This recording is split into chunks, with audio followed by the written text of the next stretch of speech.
Now, the Baby Elegance Maternity and Infant Awards recognise inspirational people and outstanding childcare service providers, as well as commending the best products and services for parents and babies in Ireland. Nicola Doyle said her husband is a shining example of fatherhood, a model of what it truly means to be a good person in this world, inside and out. We're joined now by this year's Dad of the Year, AJ Doyle, along with his wife Nicola and Tracy Kearney, Events Director of the Maternity and Infant Awards. Good morning to you one and all, especially Super Dad, AJ. Good morning. Now, before I chat to you guys and Nicola, especially why you nominated AJ, Tracy, if you could just tell people at home what this award means. I mean, you acknowledge all sorts of things within the world of childcare, its products and services that are offered, but individuals as well.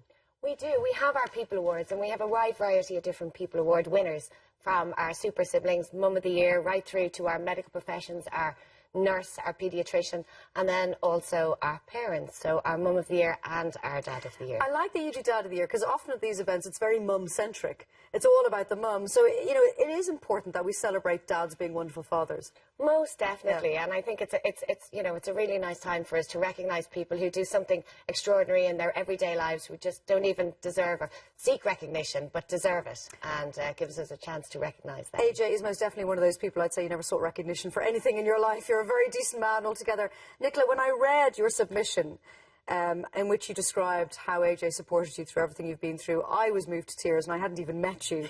And AJ, I was chatting to you outside, and you've read it, and it made you cry. Obviously, it would do. But Nicola, can you explain to people at home who hadn't had a chance to read it why you wanted to nominate AJ for Father of the Year, and just how much of a support he's been to you? Well, on the day we met, he talked about being a dad. Okay, let's talk about this actually, because this is interesting, because if a woman did that, the man would be out the gap. So how old were you when you went on your first date? I was 17, he was 16. So 17 and 16, and this fella says, do you fancy having a family someday? And you didn't run for the hills. No, he pretty much just said, do you want to start a family? And I think I took it out of context just a little bit, but I know it worked out well for us, because we finally did have kids, and, you know, I really saw what it meant to him then.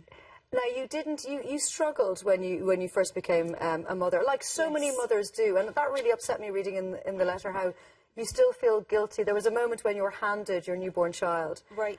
And you weren't able to take the child and said, no, actually give it to AJ, and you still feel guilty about that.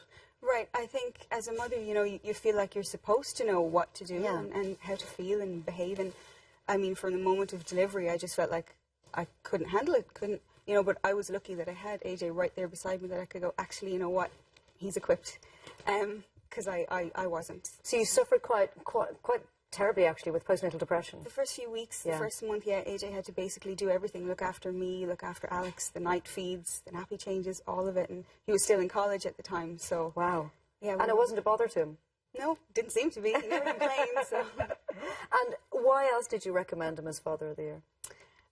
I think it's all the little things that he does. I mean, again, when we were pregnant with Lily, my eyesight went for a while, so I actually spent the last month of pregnancy in Waterford Hospital, so AJ had Alex and the house and his new job to look after, so again, he sort of stepped up and just took care of everything. And I mean, when the kids were newborn, he just did everything with them in the baby carrier, and now they're 5 and 3, and he still does everything with them, you know, whether it's fixing electronics or skating or building things.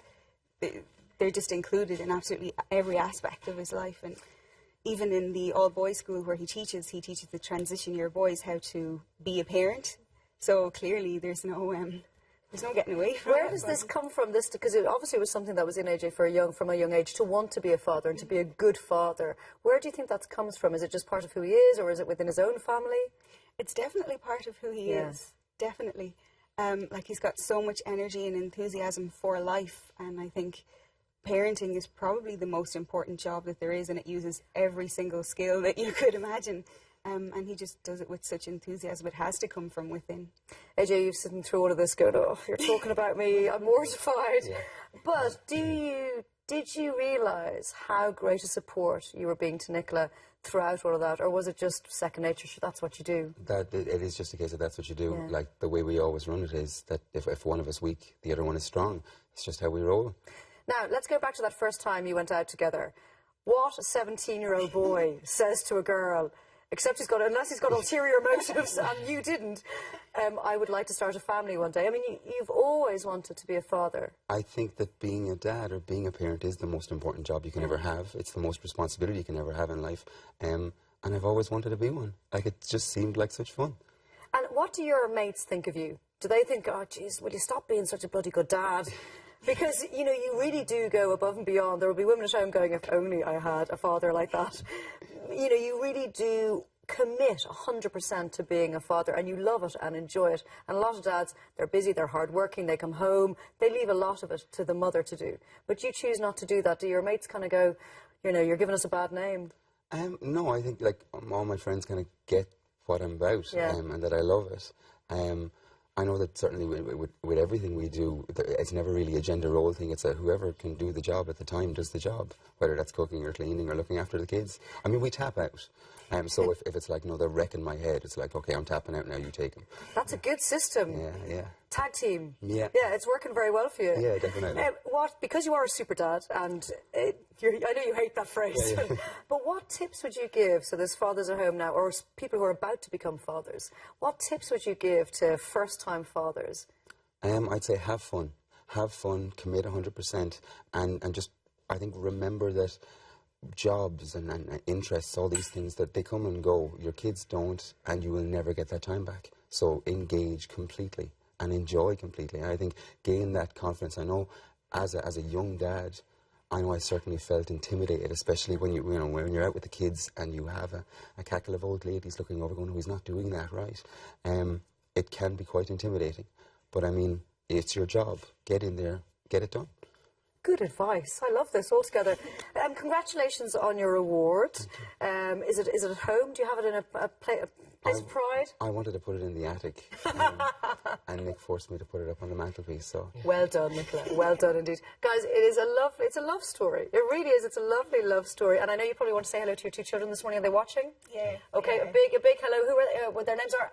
Alex and Lily. Okay. Big hello to Alex and Lily from Mammy and Daddy, who adore you. And you've got a super dad. What more can a kid ask for? Thank you very much, guys, and Tracy. Thank you also.